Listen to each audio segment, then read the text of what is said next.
robots took my podcast, man.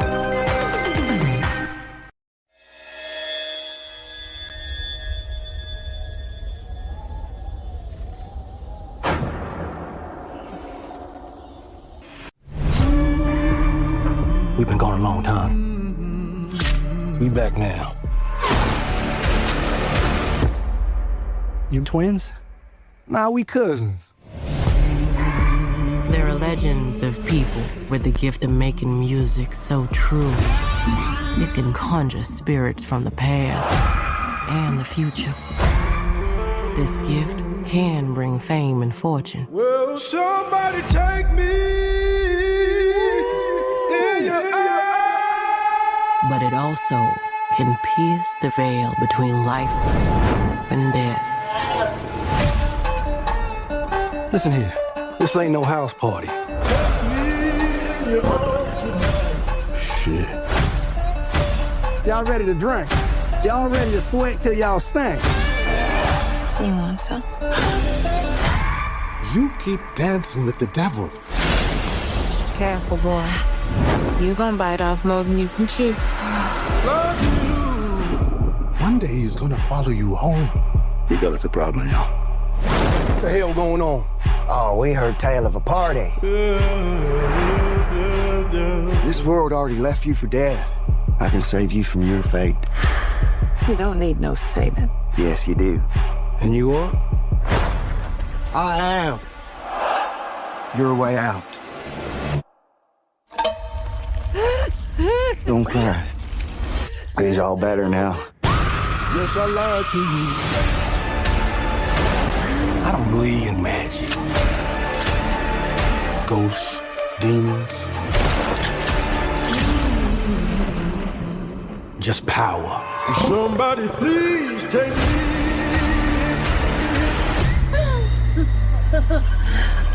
We gonna kill every last one of you.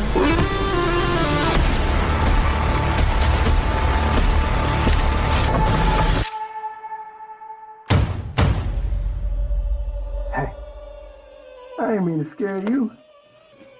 Come on, open the door, let on out of here. Stay. It's you? Of course it's me. Open the door. That ain't your brother. Lied to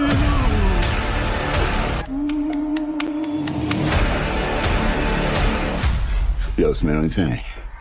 I think I shot myself.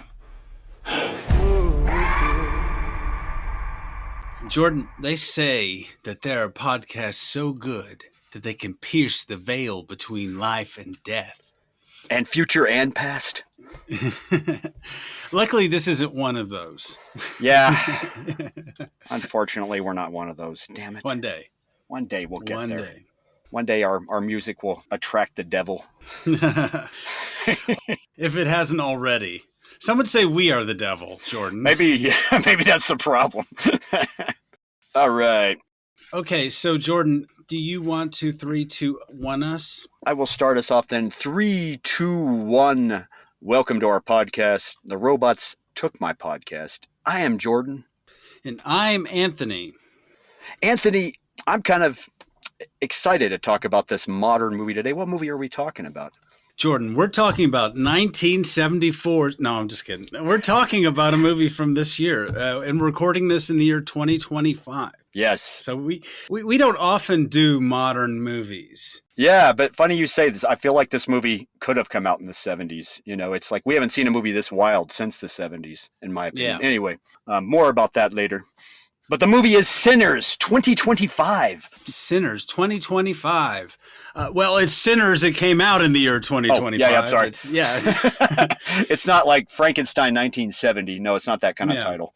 No. But yeah, and why did we pick this movie, Jordan? Because you gave me... I gave you 3 movies to pick on the last podcast. A Ryan Coogler, Michael B. combo. Creed, Black Panther, or Sinners. And you chose... Sinners, Jordan. Luckily, it happened to premiere on HBO Max recently. Free plug. Don't plug HBO Max. Give us money, HBO Max. Yeah, can we have some money, please? Have some of that Warner Discovery money. Thank you. But yeah, so I hadn't seen this either. I said, what the heck? And me neither. I didn't see it in the theater.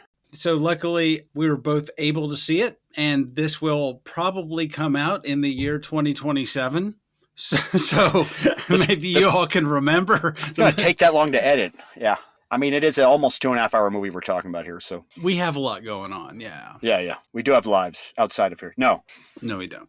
So anyway, well, Jordan, let's talk about the Ryan Coogler, Michael B. Jordan partnership. It's like Scorsese and De Niro, Tarantino and Samuel Jackson, hit after hit after hit. Yeah. Funny you mentioned that. I just heard Mark Maron's interview with Ryan Coogler. Not a plug. Mark Maron, give us Not money. a plug. I happen to love Mark Maron. Yeah, I like Mark Happen Maron. to be a fan. And he did a great interview with him, and he, I forgot what I was going to say now. Oh, my God. Mark Maron was talking about his cats for 20 minutes. He was talking about Ryan Coogler, and they were both talking about their cats, yeah. I remember what it was now. He brought up the fact that he made Michael B. Jordan, and Ryan Coogler didn't want to give himself that credit. He said, no, if anything, he said, I wanted to make Michael B. into a leading man, and I think I did help accomplish that. You know, he was real humble about it. Very humble man. I'm a star maker. Yeah, but I mean, it is a dynamic duo. You're right. Not since Scorsese and De Niro have we seen this. Not since Scorsese and DiCaprio. But yeah, I mean, it's right up in there in that kind of thing, you know, like Harrison Ford and Steven Spielberg working together, even that kind of thing, you know? Yeah. Or like Fincher and Brad Pitt for that matter, you know? Dynamic duo here. Directors, actors, they find that chemistry and on and off the camera for these two. And they have that copacetic mutual support. I know what you want. You know what I want. I'm going to give you what I can give you both ways. I think they instinctually know what each other wants after a while. When an actor finds that director that knows them intuitively and vice versa, man, is it just like that? Yeah, it's going to make magic in a movie. Definitely. Mm-hmm. Well, let's see if it made magic in this movie. And for anyone who is listening to this podcast for the first time, we're going to spoil the hell out of this movie. Yes. Every little bit. Stand back. This movie's about to be spoiled for you. But if you have seen it or haven't, whatever, listen. And if you're worried about spoilers, then that's your warning. Yeah. You can skip to the absolute end of the podcast. Yeah, just skip to where we rate the movie, you know, give it our final number out of 10 rating, you know, anyway. So how does this movie begin, Jordan? It begins with literally, we get maybe the idea that this is probably, we're getting a glimpse of the ending at the beginning of the movie. Already, even on first viewing, we're kind of getting that idea. But we see Sammy Cooke with the broken neck of his guitar, and he's all bloodied up and scratched, and he wanders into his daddy's church. Yeah. And we are in the South, by the way, 1932. Yeah. Clarksdale, Mississippi. Thank you. Sorry. October 16th, 1932. It's still the South. It's very racist, obviously. But basically, yeah, he wanders into his church, and he looks. But before he wanders into his church, we get a prologue, Jordan, that explains how can I leave that out? Yeah, the whole mythos of this movie. Yes. That there are people, and from various different cultures, who can make music so true that it pierces the veil between life and death. It's a gift that some people have that brings good. They can heal their people, but it also attracts evil. Yeah. And I kind of like that little history lesson, that fake history lesson. It gives it realism and historicity. You know? And it also blurs the lines between past and present as well, apparently, when they're actually, anyway. So back to Sammy in the church with his preacher dad. Thank you. Sorry, I forgot. That was an important part we had to bring up, and I'm glad you brought that up. But yeah, back in the church, and he's dragging ass in, and of course his daddy's just like, what the hell happened to you? You know, he can't believe, he's his son. What's going on? And he's speechless, of course. Like he's come out of something really bad. Yeah, covered in blood. Scratched on the face, on the side of his face by something. Yeah, we don't know. And his daddy says that his son has heard the call of sin. He's been playing for sinners. You know what I mean? It makes him promise to drop the guitar. We see all these flashes of things that happened before. You need to drop that guitar, son. He keeps saying over and over again. Like, it's like, shit, what's going to happen next? Oh my God. Yeah, you're playing for sinners. We have a title. No, he doesn't exactly say that, but exactly. That was the original title. Playing for sinners. Playing for sinners. So one day earlier, we flash back in time, and we see workers out in the fields picking cotton. This really feels like the South at this time, you know, and we really see the poor conditions in which these folks live. So it really puts us in the time and place. I really like that. Yeah, they're on like they're working on a plantation. They live in a tiny house together, a whole family living under one tiny roof. Time stuff, no AC, no mosquito nets. It looks rough. And Sammy is not bloody at all, but he's happy and he's loves his little life. He's playing his guitar. And then two well-dressed men with a fancy automobile, Jordan. Yeah. They drive up. And who are these two men? This is Smoke and Stack. Am I getting that right? See, you are getting that right-ish. And this is played. This is they look exactly alike, these two men, yet they're dressed very well but different. But they are both played by Michael B. Jordan, Sir Michael B. Jordan. Brilliantly played. Oh my God, I can't say enough good things about him. Anyway, like we have to ask, who is Michael B. Jordan? Jordan? He's. I love that we have the same name. Are you two related? I wish. He's my soul brother, definitely. But yeah, he's been unbeknownst to me, he's been acting since he was a kid. Yeah, Friday Night Lights. I mean, I'm trying to remember where I first saw him, but yeah. But yeah, Creed is kind of what put him on the map more. Black Panther even more so as the villain, Killmonger, and he Creed was 2, Creed hell, 3. people even forget that he was in the last time they tried to restart Fantastic Four. I'm just saying that because Fantastic Four is about to open now. So I'd say, don't jinx it, Jordan. Don't jinx it. But him and Miles Teller were actually in that movie originally. People probably forgot. But yeah, the dude's been around forever. Many examples. But, you know, he was usually the supporting character a lot of times, though. That is one thing that was different with when he started working with Ryan Coogler. Anyway, Sammy Moore, by the way, is played by Miles Caton, who was actually 20 years old. I guess he was like 19 when he made this movie. I didn't realize he was such a baby either. They were so young. Oh, yeah. I think, wasn't it like TikTok videos or something that he got picked up on? Oh, is that how he got famous? Well, I mean, I don't. That's what I think. I don't know. But yeah, they drive to this vehicle. But yeah, so Michael B. Jordan and it's a chore, man. You got to play two actors. You know. Yeah. And talk about an amazing effect. I mean, this movie was shot on film, not digital. So it was probably even more work, I imagine, to get doubles of them in a scene or do double exposure as they used to do in a scene or something like that. Well, now it's all digital. They can do whatever they want. Yeah, but then you got to run that right back to the film. I mean, still, it's crazy. Anyway. But good on him. I mean, I bet he got two different paychecks. I picture like Michael B. Jordan's like, here's your money, Michael. And he's like, thank you. And he turns around, puts a hat on. And is like, and where's my money? And it's like, we just gave you your money, Michael. It's like, I'm Michael C. Jordan. No, Michael, we just gave you your money. No. Michael, no. We're not paying you double because you played dual role. No. You think Michael Keaton got double for Batman? No. Sorry, Michael. Well, then will you pay me, Michael E. Jordan? I'm his stunt double. Oh, that was another funny thing Mark Maron said on his podcast was he said his girlfriend raved about Michael B. Jordan. Oh, he's such a great actor and he's so beautiful. And Mark Maron said, yeah, and there's two of them. Yeah. Two for the price of one. You get two of them in the movie. And that's the beauty of this movie so far. You get two Michael B's for the price of one in this movie. One admission. Enough said. I tell you what.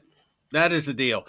Yeah, somebody's fantasy was happening on the screen right there. So. Yeah. Michael B. Jordan, though, great friggin' actor. Good God, man. What a great fucking actor. Pardon my French. And there's a lot of good actors in this movie. He just gets better with every movie I see him in, honestly, you know. Mm-hmm. And so Smoke and Stack, so they're two twin brothers, the Smokestack twins. And Jordan, what are they like? They're almost like the Irish twins that were like, they're kind of like the Krays. Remember, anybody know about the Krays? That was a actual real kind of crime. I thought you were talking about Boondock Saints or something. Crime family. Like, that's kind of what they remind me of. Apparently, it came out of Ryan Coogler's phobia about twins and doppelgangers. Oh, really? Interesting. Yeah. Apparently, that's what when he was writing the script for this, that's where it came from. But basically, yeah, they're a crime family. They've come all the way from Chicago. They worked with Al Capone, and they've earned their way basically through crime. But they're rich and powerful now, basically, too. Coming back home for reasons unknown. And they're both super cool. Smoke is like the harder. He smokes a lot, too, so it kind of helps you out. Yeah. That's what you see when you meet him. He's rolling a cigarette that they share together. Yeah. Smoke is kind of harder and tougher. He's a little more serious. Stack is a little cocky and charming, but he's got sort of the business head. He's about the money. Yeah. And as we also will see, they have different tastes in women even. Even though they're alike. Very true. Anyway. Completely opposite. Yeah. Okay, so an old white man named Hogwood showing him an old sawmill. Yeah. And they want to buy it and open up a juke joint. And of course, this is the South in the 30s. He's super racist. Not as racist as he could be, but he's pretty darn racist. Yeah. And then he calls them boys, and then they, of course, show him their guns and knives. And says, no boys here. I like that. Yeah. And they hand him a big old bag of money. Yeah. And, basically they said, that's to make sure that, your clan buddies don't come around. He's like, oh, there's no clan around here. Okay, remember that. Yeah, and he says if they do come around, we're going to kill them. Mm-hmm. If they set any foot on this property after we just bought this from you, we're going to kill them. Yeah. And so, of course, like, Sammy's back in the church. He, his dad's trying to implore that he leaves his devilish ways because the devil's going to follow him home from one of those places, he says. Yep. And then the Smokestack twins come and pick Sammy up at the church, and they have a nice, fancy car. Yeah. Boy, do they. It's like a Model T type car from that time period. Well. Oh, for Misty, do you know the car? Misty. Yeah. To our friend Misty, who likes cars in these movies, that automobile's a C.R. Patterson and Sons, the PG automobile. This is the first automobile ever built and manufactured by black folks in 1915. So. Wow. It's I sort didn't of, know that. That's it's like a little nod. Yeah, that's historically accurate, I guess, huh? Mm-hmm. Well, kind of an older car by then, but yeah, a nice, beautiful car. A character in the movie on its own. Yeah. And so they pick up Sammy and they're like, hey, we're going to go open up this juke joint. And then Sammy starts playing music and there's like, oh, man, we've got to have you play for us. Yeah. Sammy's got that cool rhythm and blues guitar. It's like a steel guitar, I guess. Is that what it is? Well, no, it's not a steel guitar, but it has sort of a metal sounding plate. But it's got that metal plate on there that's distinctive. Yeah, that makes it really interesting. Plate. Yeah. Which was used in a lot of blues and folk music back then. Right. I guess to amplify the sound more so. Yeah, before electric, they were doing all sorts of things to try to amplify sound, including that. That makes sense. Yeah, is this where they stop on the side of the road to find this other truck with all the alcohol that they need for the juke joint on there? The truck that they drove back or whatever, however they got the alcohol back from Chicago. Yeah. They brought a bunch of booze, like liquor, Irish liquor, or Irish beer. Yeah. And then liquor. And like this is... set in the year 1932, so once again, it's a year before Prohibition. But is that when? Yeah. Well, okay, so I'm thinking this is not a history lesson, but I think Prohibition was 1920, 1933. Right? So 1933, yeah. Okay, so this is a year after. Literally, this is right before the end of Prohibition. They don't really touch that, but just so people have some historical context. Regardless of color, drinking still goes on it's an underground kind of thing, more or less. Oh, yes, especially by then. This is more or less a speakeasy, but it's only for black people, of course, because it's a racist area they live in, probably.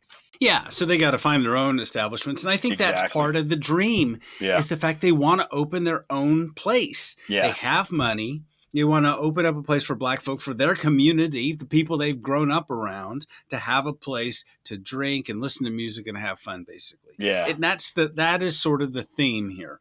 It's like freedom. One of the themes is freedom to do that. We have the money now. We can do this. We can have our dream here. Yeah. Okay, so then they go to the train station. Oh, this is when they're on their way there. I think, is Smoke the one driving with Sammy? Yeah, he says, let me hear that, boy. Let me hear you play that guitar. And that's where he starts to sing a song that we'll hear later on. And he just goes, woo, man, you're going to rock the joint, or more or less what he says. Yeah. That's where we get a taste of him as the audience, too. And we're like, oh, yeah, he's really freaking good, man. And that is actually Miles Caton, however you say his name, Caton, playing. I think he learned to do that bit. Oh, really? Playing and singing in that scene? Yeah, learned it for the movie. So amazing. Pretty amazing. Miles Caton. Pretty cool. Amazing. Clapping. Clap, clap, clap. Yes. Commitment to a role. Sir Miles Caton. Yeah, so anyway, they go to a train station, and then a bunch of things happen at this train station. They meet Delta Slim, who's an old blues player. And who plays Delta Slim, Jordan? Sir Delroy Lindo. Also, Fun coincidence there. Him and Ryan Coogler, both from Oakland, California, apparently. But yeah, Delroy Lindo, man, this guy, I feel like I've grown up watching Delroy Lindo since the 90s, you know. Oh, man. He was in just everything. His IMDb page is like a mile long. I think the first thing I saw him in personally was Usual Suspects, heist movie, as one of the main characters in that movie. But anyway, yeah, he's great in this movie too. Anyway, yeah, everywhere in the 90s especially. But yeah, just whenever you see, you're just going to get a good performance from Delroy Lindo. Yeah, it's like it adds credence to the movie. It just you know his face. You put him in the movie, it's going to add even more, just solid. You know, make the movie even better. Yeah. Add a dash of Delroy Lindo, stir it up, you got a movie. Okay. I like that. He can play serious, he can play comedy. Yeah. But he's really good as this old drunk blues player. Yeah. And amazing. Stack is like, hey, why don't you come play at our sawmill club? We're about to juke joint. We're about to open up. And he's like, no, I'm playing this other place. He's like, I don't know you guys, and I don't know if you have any money. And sure, you pay me tonight. Maybe you're not going to pay me next week. And right. He shows him a beer, and he's like, oh my God, like a beer. Yeah. He's like, this is beer made from the Irish section of Chicago, basically Irish style beer. Yeah, a good beer. And he just takes a sip, and he's like, all right, I'll do it. And he's like, there's more where that came from. Yeah. And you can imagine a beer during the middle of Prohibition. Like most people were making some sort of bathtub hooch. Yeah. They talk about corn liquor all the time in this. So people are just drinking whatever shine they can find. God, just being a beer drinker myself, I can only imagine drinking that kind of beer for the first time, what it must have been like. Just refreshing out the ass, maybe. Yes. Just like the best thing you ever tasted in your life. They drank a beer and felt like free men. Like when I tried beer over in Europe, name dropping, you know, like it was like nothing you ever had before. Dropping a continent name. I'm name dropping a continent, yes, Anthony. Not just movies Baller. now. Continents I'm name dropping. Watch out. Hey, Jordan, you dropped a continent. Oh, it's on the floor there. Back when I was in Copenhagen. No, I'm sorry. I've never been to Copenhagen. I've never been to Copenhagen, actually. That was a lie. Freaking James Bond over here. Lying James Bond. Yes, when I was in Copenhagen with Monty Penny. Yes. So anyway, they meet this white or lady who looks white named Mary, played by Haley Steinfeld. Yeah. She has been also in so many things. Pitch Perfect. First thing I ever saw her in, I remember, was the Coen Brothers remake of True Grit, starring Jeff Bridges. And she played the 14-year-old little girl that hires Jeff Bridges' Rooster Cogburn to kill the guy who killed her daddy. And she just seemed so intelligent in that movie, man. Just so articulate. And it was amazing. But yeah, Haley Steinfeld, amazing actress, Haley Steinfeld. Yeah. And in this film, she plays a lady who's part African-American, part black, but she's passing as white. Yeah. Basically. And we learn later that her mother took in Smoke and Stack and raised them, I guess, presumably as a family. Oh, yeah. That was I don't know, but we get an idea of there's some history here because it's like her mom died. They didn't come to the funeral. You know what I mean? So she's a little putting a guilt trip on him about that. Yeah. But then clearly they hooked up in the past, which is a little strange. And he left to kind of protect her so she could marry a white guy, have that life. Yeah. But that's not what, she wanted, but that's what he kind of left her to do. He thought it was better for her that she end up with a white man, like safer for her, I guess, Yeah. But he was looking out for her safe, but yeah, she didn't want that at all, as we find out. Yeah. So we have a lot of history here. Yeah. With Stack and Mary. A lot of history in this scene, in this one scene. Yeah. It's a lot happens on this train platform. Yeah. Trains are arriving, people are getting off the train like, hi, I'm so-and-so. Remember me? I used to do this. And you Smokestack brothers were a lot of trouble. I remember when y'all first got busted and had to go to Chicago. Yeah. Just exposition. There's like workers getting crates of exposition off the train. Paper boys are running up with like newspapers with exposition on them. So lots going on. Little preacher boy Sammy, meets a married woman, Pearline, who here, because Sammy plays a guitar, he's jamming with Delroy Lindo's character. Everyone's listening. And she's like, oh, and he's like, you like that? And she's like, yeah. And he's like, well, I'm playing at the old sawmill, so come on down. She's like, I am married. So all the pieces are there, put together. Now, Smoke goes to see his lady. Yeah. Annie. And Jordan, let's talk about Annie. What is Annie like?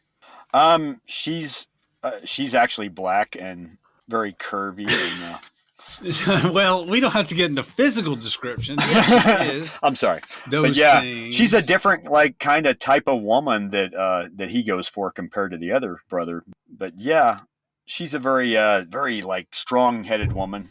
And she's played by Olunmi Musaku. Mm. I'm probably saying that wrong.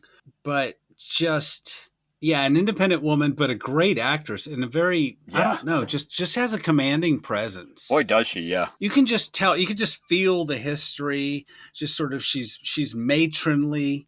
You know what I mean? Yeah. You could tell if they were married, like she would run the household. She'd definitely be the one, like, making sure bills were paid on time, that kind of thing, you know? Yeah. She's like an African-British actress, but she's got a great accent. Yeah. Very commanding presence, though, definitely. Well, we'll see her a little later. And we see more of that later on, her taking things in control.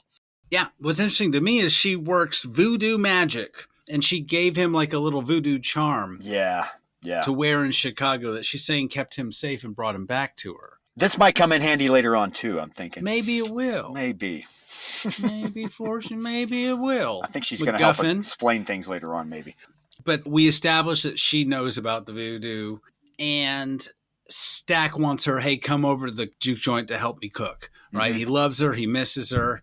And they get it on after who knows how long they've been apart. Yeah. And you really feel the love between these two. This scene, oh my God, though, when they get it on, OMG. This is like almost like The Postman Always Rings Twice or something going on here. Level of sex going on in this scene. And then another scene, as we'll see. But yeah, the sex, they kind of stretch the R rating here, is all I'm saying. Yeah. It's kind of hot. I'm not complaining. It was like, Anthony, you have a problem with this? I'm like, no, I do not. No, they're both lovely This is people. art. This is art. This is art, damn it. You keep that going. Yeah. Of course, if I was watching that scene and my wife walked in, I don't know. I don't know if she would think it was art. But anyway. Yeah. So I have a lot of explaining. My wife actually did love this movie. She watched this movie and loved it, actually. And oh yeah, that didn't bother her. None of that bothered her. She didn't even bring none of that up to me. Oddly, So anyway, then a man with burns all over his body, white guy, shows up to a house with white folks. Yeah. And he's claiming that, hey, there's some Choctaw Native Americans that tried to rob me. Yeah, he makes it all sound racist, basically, so that they'll be on his side immediately, I guess. Yeah. And he's kind of jacked up, Jordan. Like, for a guy who's burning up, you know what I mean? Yeah, why would they even trust this guy on his word? Because he's white and he's blaming another ethnicity, which I guess gives you credibility in the 1930s South, if I had to guess. Yeah, that's true. I mean, I'm guessing. I don't know. I wouldn't. Like, hey, I'm white trash. You're white trash. Hey, there's some Choctaw after me. Hey. Yeah. I mean, is that what maybe that was the language. I guess that was the language back then. Come on in and have some grits. Well, come on in. That's too bad for you, buddy. Sorry that happened to you. Damn Choctaw, can't trust them. But they are kind of like, wait, there's not any Choctaw around here. Like, we're in Mississippi. The next Choctaw. They didn't even stop to think about the logic of that, I guess. They just trust this dude on his word. Well, I don't know where all the Choctaw reservations are, but I'm going to guess Oklahoma or Alabama or something. They're like not in the neighborhood, so it's really strange that they would be there. But they're like, okay. I thought that was weird, too, because I thought Choctaw were indigenous to more Oklahoma area. I think they moved there, Jordan. I think it's a whole thing. Oh, okay. I don't think. They moved to the... Yeah. A lot of Native Americans moved to places they didn't want to move to. That makes sense, yeah. So then the next scene, these Choctaw folks show up and they're like, hey, you haven't seen anybody who's like covered in burns and, claiming to be robbed by Choctaw people. Yeah. And they're like, the wife is up there and she's like, I'm sorry, I don't know what you're talking about. No, we haven't. No. Yep. And so Choctaw are like, all right, if that happens, then this dude is not what he seems. Okay? Just warning you, he's not what he seems, okay? And then, of course, it's the South in 30s, so she just pulls a gun on them and says, get out of here. And they're like, all right, your problem. But as we learned, it's probably too late anyway. Yeah, so what happens? She turns around, walks back in the house, and what does she see? And everybody, the guy is there already inside, the guy in question. But he's gotten to them clearly in some weird fucked up way because they've got the glowing red eyes. Yeah, they've got these weird glowing red eyes. And what does she see? She goes into the bedroom and Oh, I forgot. It's kind of graphic here. They're he's covered in blood. Covered in blood. Her husband is on the floor. Yeah, and he's eating her husband, basically. he's eating her husband. He's fed off her husband or whatever it is, vampire-like that he is, yeah. Yeah, what do we find out? Yeah. These are fucking bizarre vampires of some sorts. Brought to you by Satan and Charlie Daniels. Aren't all vampires brought to you by Satan, or is that... But No, this I is guess where I we don't know. already learned that it's much like we talked about in our Lost Boys review, name dropping. Mm-hmm. It's the ancient saying of you have to invite evil into your house, invite the devil into your house. Mm-hmm. That's what happened. This couple invited the devil in. The evil. That is a theme that certainly carries on throughout this movie. Yeah. So we're dealing with the traditional vampire tropes. Mm-hmm. Almost. Pretty much almost everything, yeah. Yeah, holy water, garlic. Mhm. You got to invite them in. They bite you in the neck and you become a vampire. So we know the rules. But yet, this is a musical also, isn't it? It's Vampires the Musical. Yeah. Anyway, as we'll see. Yeah, so the husband sits up and he's like, join us or whatever. And of course, the next thing, yeah, music. The juke joint is opening up. Everybody's getting ready. It looks so festive at this thing. I want to hang out there, honestly. Yeah. It looks like, I want to hang out. Spirits. Yeah, good food, good soul food. Fuck yeah. I'm there, man. Yeah. Some chicken gizzards, some hog maws. Hell yeah. Bring it. Some corn pone, some greens, or I don't know. I don't know. I'm just trying to think of what they ate in the 30s in the South. We forgot to bring up the people of Chinese descent that they get to help them. Oh, we didn't forget that, Jordan. Oh, okay. We didn't. Okay. No, anyway. So yeah, he does. I think it's Smoke Goes to Town. And I did sort of like skip over this. So this is on me. He gets some catfish and some plies right before the opening. And he's from the town, and then he meets two Chinese, I believe, store owners there. And he goes to them and is getting stuff from them, and they're old friends and what have you. And apparently, if IMDb is to be believed, or wherever I read this from, Yeah. that Ryan Coogler's father-in-law was actually descended from Chinese folks that were living in the Delta at the time. Oh, wow. So yeah, so he put that as like a little element in the film, just as a nod to that history, which maybe a lot of people didn't know about. And that's one of the things I do like about the movie is it does take its time to try to create a real historical place here and real people. Yeah. And I didn't realize it. Education to me that there were Asian American like shop owners, but they come to help out. Mm-hmm. And that is Lee Jun Lee is Grace Chow. She's Bo's wife, and Yao as Bo Chow. I love it. She's got that thick Southern accent too. Yeah, she's Asian with a Southern accent, so it's like, okay, these people are from here. They're part of the community. Yeah. So he goes to town, but one of the cool things that happens in town is there's that girl he gives some money to. Stag gives that little girl like a few coins to sit in his truck and watch it for him, just to make sure or alert him. And so he's like, I want to give you whatever it is, 10 cents. Yeah. And she's like, okay. And she's about to hop in the truck. He's like, no, that's not what you say. You say, I'm not happy about that, and I want more money. Yeah, I love that. I love how it's kind of cute how he teaches his little girl how to upsell, or how to make more money and not settle for less. I wish my parents had taught me that. Hell, this little girl learned it early on at a good age. I'm just saying. But it's adorable, too, because he's looking out for her, yeah. Yeah, it's just like, hey, why don't, stand up for yourself? Get more. Yeah. I mean, it's sort of a lesson, and he's trying to teach her. And meanwhile, so then two dudes, while he's talking to the store owner there, Bo, he's like, I need catfish and need all this stuff for tonight or whatever it is. And so he's like, dang, okay. And we'll get a sign and all sorts of things. So some folks are trying to get in his car and his truck. And what does he do, Jordan? He shoots that dude like in the leg or the knee, basically. Yeah, he shoots these guys in the butt and the knee, and it's like they know him. They know him. And then they know it. They like smoke. They like Stack. I know you's back in town. Shit. It's like a Tombstone kind of moment, almost like. There's so much. I mean, this movie takes its time getting to where it's going, but I do love it's building this universe. Everyone knows each other. These guys are coming back to town, and the acting is great. Even these bit roles. Smoke and Stack are like the anti-heroes, but they're so damn likable at the same time. You kind of like you like that they hold their own in this world, that they realize you got to have money and money talks in this world, but they also know how to be tough and hold their own in this world. Because money is freedom to them. I mean, is it really? There's a political oppression, but money doesn't hurt. They threatened to kill KKK that came on their property. I love them already for that reason. Even as a white man, I'm on their side more. Yeah, but I think in Chicago, it wasn't quite. I think the atmosphere was a little different. And I think they were used to being able to stand a little taller. Maybe it wasn't great. It was the 30s, but still they could be like treated as a little more of on an equal basis or closer to than they were obviously in the South in the 30s. They learned well in the streets of Chicago, basically. Mm-hmm.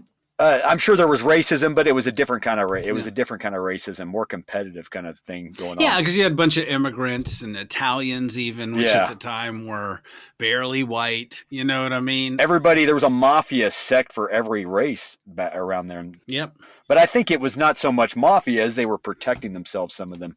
So anyway, they come from that environment here. And so we're at the juke joint. It's opening up.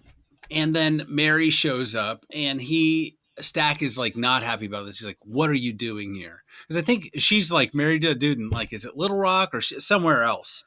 And she's it's just going to take one person to see you here for that to get back to whoever, and then it's going to cause problems for me. So you need to get out of here because she looks white, and she's the only person there that looks white, right? She stands out, and she could she could get them in trouble, But he loves her. He begrudgingly lets her stay, and then so then Sammy sings. Miles has this great voice. He's a great singer. Mm-hmm. Then we get to this sort of music scene. I won't call it a montage to where there's like different eras of music that came from this, so to speak, or different people in history who maybe had the gift or whatever it was, who were playing and performing. Yeah. Because it's paying off for what we said earlier about the mythology that set up the movie in the very beginning, which was it invited the devil, the demons, but it also invited everything past and present. So we see literally the past of music and then, rhythm and blues segue into rock and roll. It's a bizarre, giant, big musical sequence this side of MGM musicals, or something. There's a DJ, there's break dancers, we get a tour. The movie segues back into IMAX mode again here. Yeah. Or the IMAX format again here. But yeah, it's a pretty epic sequence. It goes on a bit long, but it's a pretty epic sequence. It's epic. And it even integrates because the other people that are there, some of the Asian dancing, I mean, it's inclusive, I guess, to some degree. But it's definitely sort of the history of black music and brings home the fact that music is sort of a ritual to heal the community. It's part of the community. It's a special thing. Okay. And that's very important. I want us to all pause on that. But this does belong in the movie. Absolutely. And, it belongs in the movie. Why not? I mean, yeah. And it is regardless, what an epic sequence it is. Oh my God. The camera is swinging around. It's good cinematography. It's choreographed well. It's what we go to the movies for. It makes me sit there and go, how did they do that? How did they do that? Yeah. Because, Jordan, this is a big summer blockbuster movie, is it not? Yeah, I mean, even if it came out in April, you know what I mean, man. It is. But yeah, definitely, it's definitely got the summer movie feeling to it, the summer movie vibe. It's larger than life. It's a big budget, big movie, and there's no forgetting that. You get two Michael B. Jordans, you get a big dance sequence. Are you not entertained, Jordan? Two Michael B. Jordans for the price of one. Yeah, definitely entertained. I'm engaged. Man, it's like coupon day. I'm engaged. Just don't watch it late at night when you're too drunk like I did the first time around, because then you'll not get it anyway. Yeah, so then Sammy hooks up with Pearline in a back room. So they're hooking up. Oh, yeah. She was like, that music sequence was just too intense. I got to get some. So they get on. And while this is happening. She's just throwing herself at him. 3 vampires show up at the juke joint. We have Remick, the lead vampire, played by Jack O'Connell, and Joan and Bert are the 2 white farmers. Oh, were these the same people from earlier? No. Yeah. No, wait. Yeah. But do all white people look the same to you, Jordan? Yes. They do. Even as a white person. Yes, they are the same. I mean, yeah, I was like, are they? It's dark, okay? It's dark outside, but yes. It's the same people. Okay, it is. Okay. But anyway, so these 2 folks, yeah. And they're trying to they're trying to get invited in to this party that's happening at the juke joint. Yeah, they were crashing the party. They're not really crashing the party. They're coming in like, hey, we just want to play. We just want to drink. We got some money, whatever. They have a banjo even. I mean, come on. Let's let them in. Yeah, come on. I mean, just bend the rules once here. Let them in. Yeah. Play a little hee-haw music, they play some like mountain music for him. And the twins are super suspicious, as they should be. Yeah. Yeah, they got that bullshit detector reacting. Yeah. I wouldn't let these people in. I mean, it's the first day of a black-owned juke joint, and we're going to let a bunch of strange white people in? Like, how do we know? Yeah, no, they're like, there's plenty of other white speakeasies are across town. Go there. Yep. I don't blame them. There's plenty of, like, breweries with Jenga, and, wherever white people go hang out. Yeah, and we don't need your suck-ass music coming in here. The music's better here. No, they don't actually say that, but well, I know. I think they respect the music. It's just different. Yeah, no, it's not bad music. It's kind of like Irish folk tunes that they play for them. They kind of audition themselves. Yeah, it's different, but they're like, hey, that's musicality. We respect it because it kind of goes in theme with this thing of the gift. Like that's good music is good music. Respect is respect. Right. But they are definitely suspicious of this, and they have no reason to let these folks in. So they don't let them in. They're like, well, we're going to be out here hanging out or whatever, being real suspicious. Yeah, we're going to sit outside and just hang. No big deal. Hey, it's okay to sit nearby. I'd be getting some guns. That would not be good. Yeah. I would not trust that. You get off my property and don't you come back, buddy. But anyways, the white folks go away for now. So Sammy's like, hey, I really like this playing of music for people. I'm going to keep doing this. And Smoke is like, hey, that's a hard life. Don't do this. Go home to your father. Or there's this town called Mountain Bayou. Oh, yeah. He's talking about how he's going to run away after the party, basically. Yeah. Right? Place called Mountain Bayou, black-owned town. We tried to go over there, but they kicked us out for being criminals. You know what I mean? Mm-hmm. But he's like, if I ever see you in another juke joint, I'm going to kill you.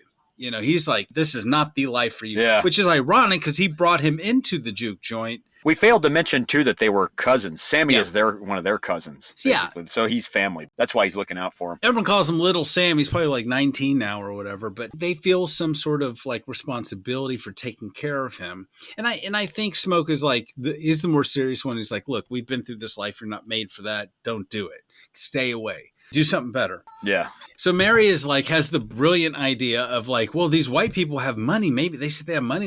You guys need money because based on your calculations, you're not going to make a lot of money here. So let me go see what the white people want, if they have money and if they're legit. Yeah. Well, Smoke's like, okay, all right. And then so she figures out, or she suspects is like, I know where you guys got all this money. You robbed the Italians and then you robbed the Irish. You played both sides against the other and you're running down here. Yeah. I mean, that's an interesting backstory. I was very curious about what happened in Chicago. I know you could almost make a prequel movie to this where it'd be a crime thriller. Mm-hmm. And you could literally have the whole backstory on the twins here. Yeah. Michael B. Jordan in 3 roles. Oh, my God. There were triplets originally. Now they're only twins. I don't know. And then they got him to play Al Capone even. So she's like, hey, vampires, do you have any money? Like, are you guys bullshitting? Like, what's going on? Or she didn't know the vampires, I guess. She goes out to talk to them, though, yeah. And then they show her some real strange coins. Yeah. This is where I was already going, oh, my God, something bad's going to happen. Oh, yeah. Why is she going out there? Why? Go away, girl. Go back in there, girl. I know. You run back inside now, you hear? So anyway, so Remick says he can see she's in pain. He wants to save her, and his eyes turn red. And then she pulls a gun on him and says, no, you don't. And then escapes. But then we see Remick leap in the air after her. Yeah, that was creepy. And it's so subtle, right? Yeah, real subtle. When he does it, it's like, what the? Oh, God, something bad's going to happen. Anyway. I love horror movies that do that. Like, they just show you enough. Not in a cheesy way. Not in a manipulative way. Suspense was kind of building here, though, right? I mean, this is building suspense already. Building suspense. Are you suspensed yet? Because I am, Jordan, at this point. Yeah, suspensed. Is that a word? I like it. I'll take it. Are you not suspensed? So then, Mary comes to the door and asks Cornbread, who is like the doorman. Yeah. Omar Miller plays Cornbread, and he's kind of the movie's comic relief. He's this bigger dude. Yeah. I've seen him in a bunch of stuff, but he's like... He's funny. He's hilarious. Yeah. And she's just like, real country. I just love it. And so Yeah. Mary asked Cornbread to let her inside. Yeah. She's got to be in. She's got to be invited in. Uh-oh. Got to be invited in. Every time someone's like, invite me in, it's a deal. Uh-oh. Then Cornbread lets her inside. She's like, let me inside. Cornbread's like, all right, what? You know, and then she goes inside to find Stack. Says the white folks' money is good. And then she seduces him and they get it on. Oh, yeah. It's hot, baby. But these vampires start drooling. That's what they do. They get like his crusty drool on their mouth. It's gross as hell. Like maybe some people were turned on. She was like drooling in his mouth. Yeah. It was like a thing. And I was like, nope. It's kind of hot. Was it? Okay. No, okay. Well, we'll have to part ways on that. Was it just me? Okay. You and your wife were like, but getting into the drool scene. Yeah. No, but yeah, what is it with the drool and the vampires? It's like they pour a fuck ton of like methicil right before the scene over their over their fangs, I guess. It's definitely a trait of vampires in this particular movie. By the way, about the eyes, I learned. What about the eyes, Jordan? Fun fact, apparently, my wife was watching videos about this movie, about the behind the scenes, and apparently, but she was also listening to some podcast interviews with Ryan Coogler, but Ryan Coogler knew a really good contact lens person already before this movie, and she had been wanting to create the perfect reflective contact lens. They already had it before, but this was like a more comfortable version of what they had like on the movie Westworld, the 1973 movie, because that movie had like this contact lens that looked steely when they put him on Yul Brynner because he was a robot in the movie. Mm-hmm. So this is that same kind of technology, but even better, where they could wear them longer. But apparently the actors couldn't see shit when they were wearing the contact lenses. Oh, really? People playing vampires, yeah. They had a hard time seeing. So they can't really see what they're doing half the time when they're in these contact lenses. But these are not CG. These are reflective contact lenses they're using. Yeah, that's interesting. They did have a certain particular shine to them that I kind of liked. So that makes sense. Because you can at times tell when things are CG because they're just too crisp. I love that there was a lot of practical effects, though, nevertheless, in this movie. So we'll maybe talk about some of that in a minute. Yeah, so they're getting it on and drooling on each other and having a real sexy drool fest. And Smoke, and he's like, hey, Stack, what's going on? He bursts in, and what does he see is going on here? Oh, he sees that she's actually feasting on him now. Yeah, right? Mary's chowing down on Stack. He's all bloodied up, and she's taking a bite into him, and she's turning him into one of them. Yeah, because normal vampire rules. And so Smoke puts a couple bullets in her. She just laughs and runs by. The classic vampire thing, bullets ain't going to kill her. We need steaks. We need garlic. Steaks, silver bullets, sunlight. Whatever. Is that werewolves or vampire? I don't know. We need something. Yeah, silver bullets is werewolves generally.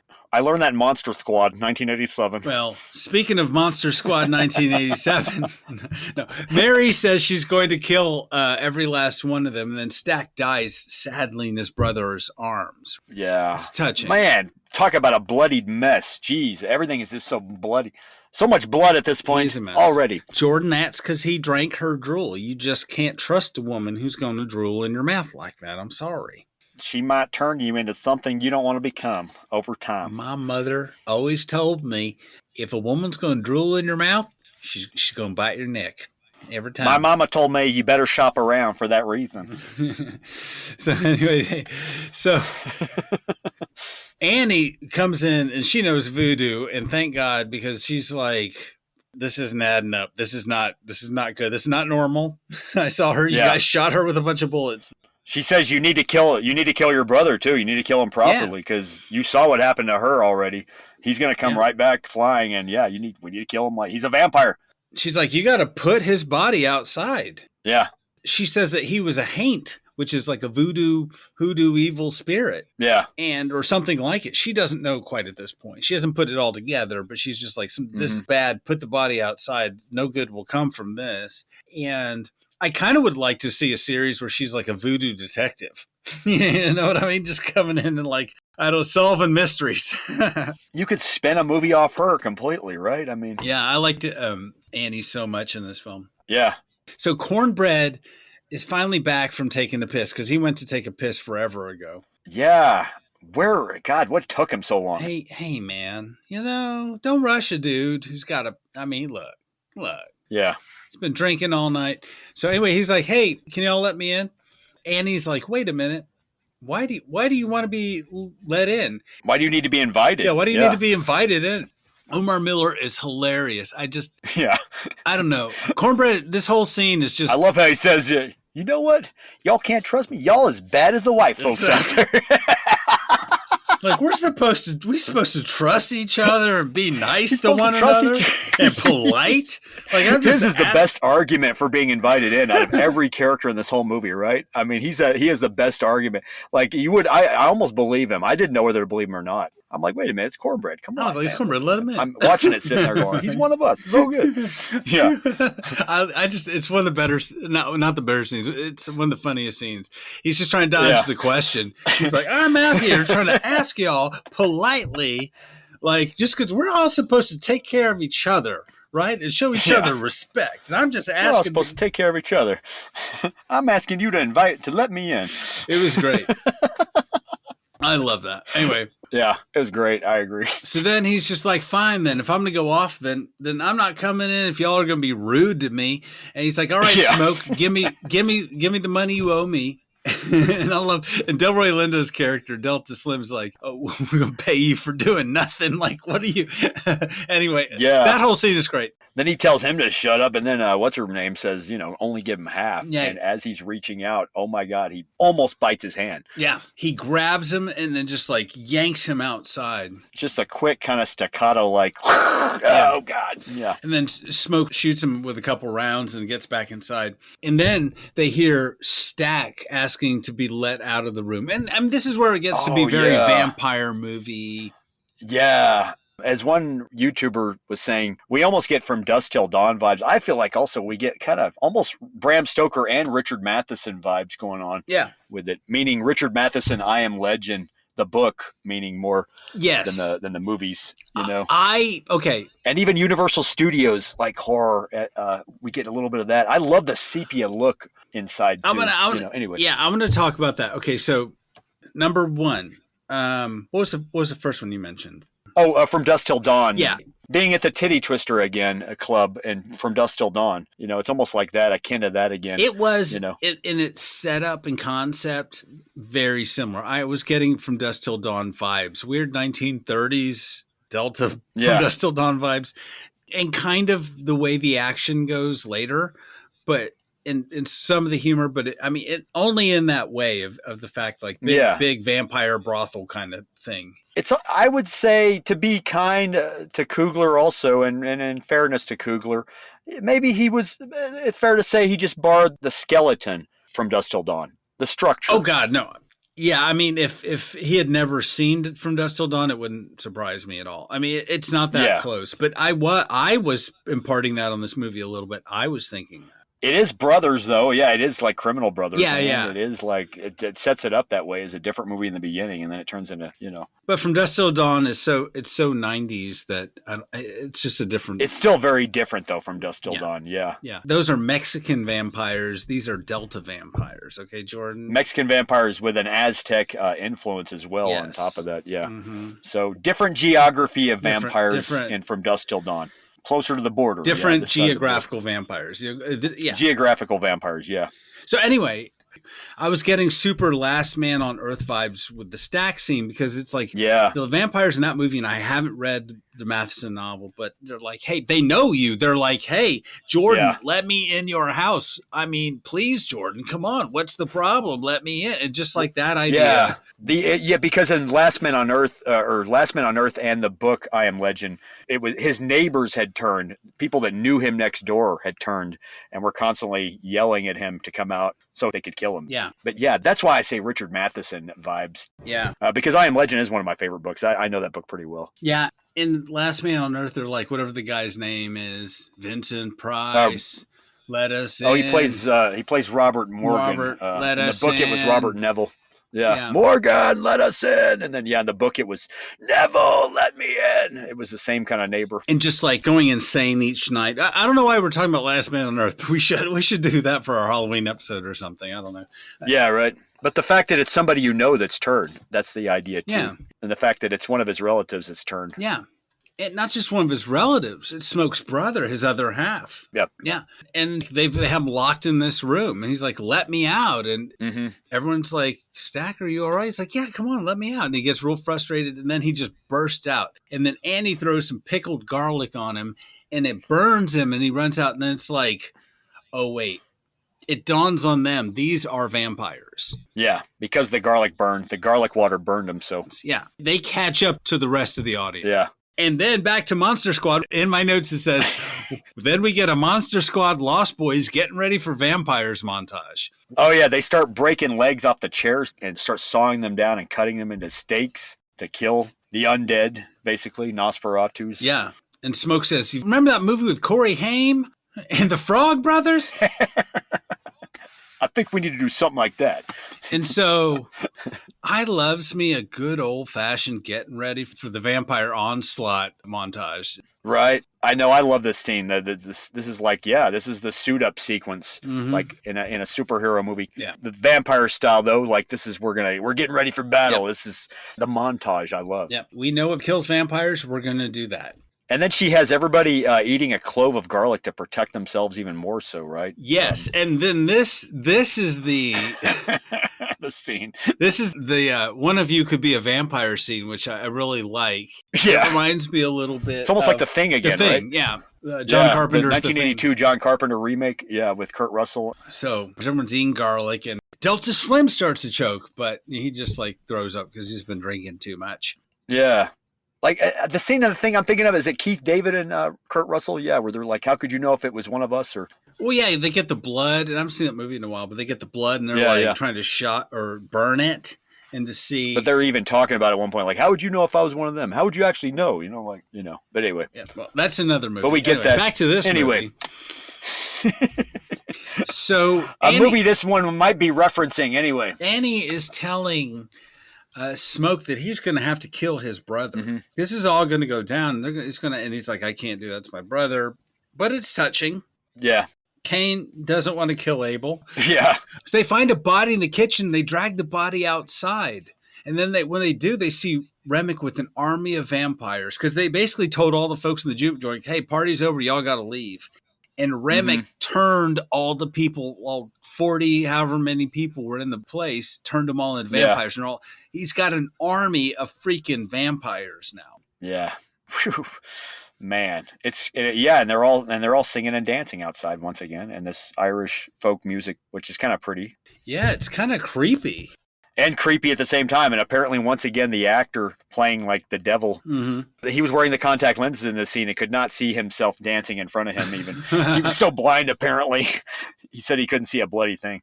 Yeah, it reminds me, what was another movie, Jordan, do you remember what we talked about where vampires were dancing? Less Than Zero? No. I mean, I'm just joking. I guess The Lost Boys? No. No. The Roman Polanski movie. Was that it? The Roman Polanski movie? Fearless Vampire Killers. Fearless Vampire Killers. Alternate title was How I Learned to Stop Worrying and Love Vampires. No. Yeah, and also Dance of the Vampires. I don't know. I was thinking Dance of the Vampires. That's what it was. Yeah, and they had that whole big sequence. Yeah. Vampires dance a lot of movies. Usually a minuet or something, right? These are just like Irish dancing vampires. Yeah. And I guess this is kind of like you get a little Bram Stoker vibe here a bit. Bram Stoker, the crazy Irish man who wrote Dracula, fun fact, and died of syphilis, a blood disease, actually. Fun fact. Now, that's not a fun fact. That's not really a fun fact, sorry. Not fun at all.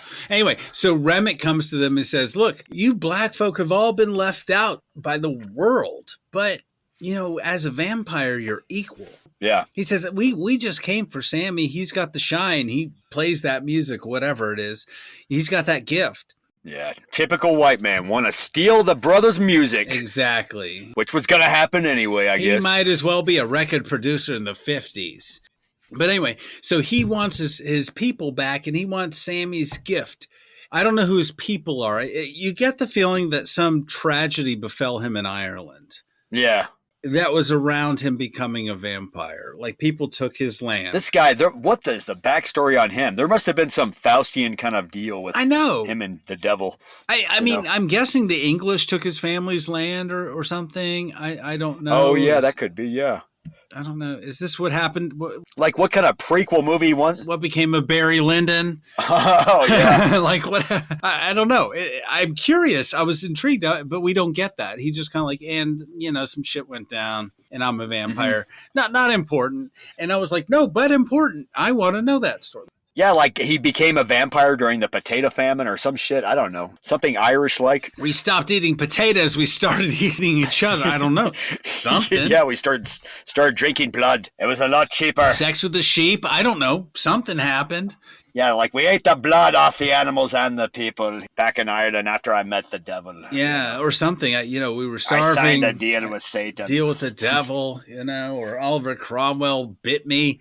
I don't know. Something happened. Some shit went down. But anyway, we don't get that backstory. Wish we did. We don't. But his people, whoever his people are, he wants them back. And Sammy can help them. His gift can help them. And he tells Smoke, I'm the head vampire now, so it's like pyramid scheme. But I'm in everybody's head. I have everyone's memories. He said, the first two white people, they're like the nephew of Hogwood, who is the Grand Dragon of the KKK. And they were going to come and kill you anyway. So as a vampire, we can stop all this from happening. They're basically telling him to join the cult that they're in. Exactly. It's like a religious cult.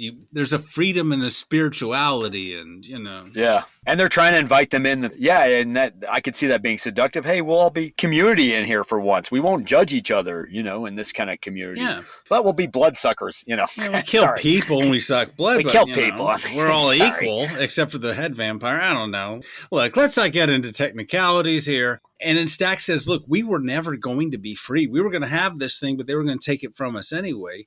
And I don't want to be a vampire without you. Yeah. And then Smoke almost gives into that. Yeah. And then Remick is he's talking to Grace, the Asian shopkeeper, and she's like, your daughter's back in town because they got her husband now. He went out to the car. Yeah, because he got the husband earlier. We forgot to mention that he was going to go get the car for her, right when shit was about to hit the fan. But he took a long time to go get the car, so clearly he had time to turn. Yeah, they got him. And clearly I wouldn't trust him. You already know when he walks up, we can't trust him right now. But he's right next to him, and he says that fucked up thing. He talks to her, and I know everything he knows now. Yeah. I even know how you like to be licked.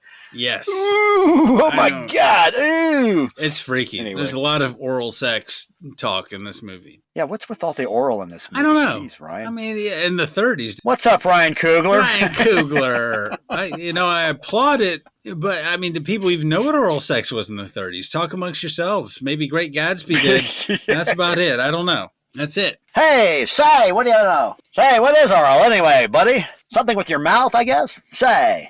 Say. Something about going downtown on somebody else, isn't it?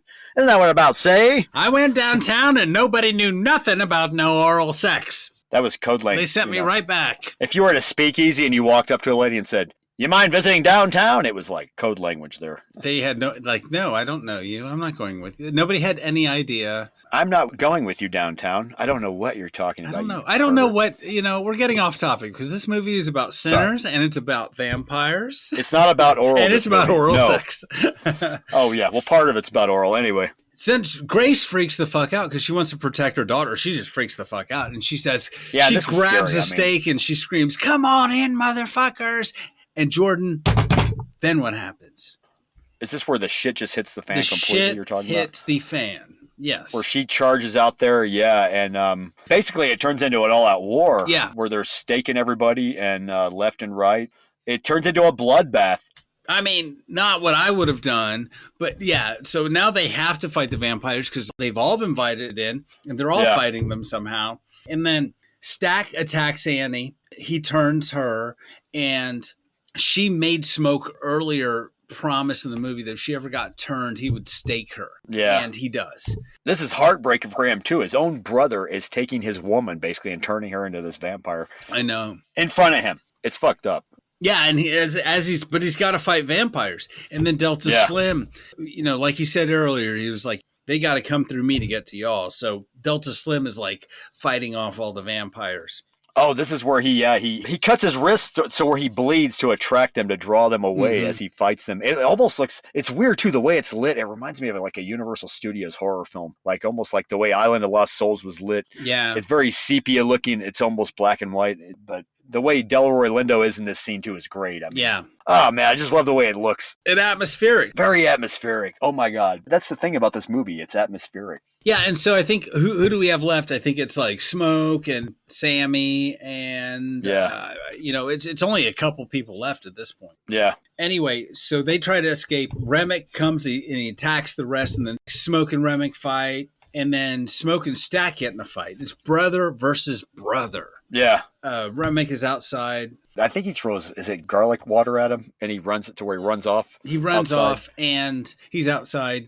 And so they're on the second floor, and the brothers are fighting. And Smoke can't, he's sitting there, and he's got to kill. He's on top of his brother. He's got to kill him, Jordan. He's got to kill him. Yeah. And then we cut to outside. And are you thrilled at this point, Jordan? Have you got your money's worth? Oh, my God. The climax is what really grabbed me on the movie, I will say. It's really where I went, okay, this is where I'm getting my money's worth. This is where the movie was going. OMG. Yeah. Okay, this is topping what's happening at the beginning. This is like Yeah. the shit show, which I love. You It's love a beautiful shit show. Jordan loves the shit show. Let me tell you. He's been arrested several times, but boy, does he love a shit show. All right, boy, I do love it. The words of Gary Busey, I do love a shit show.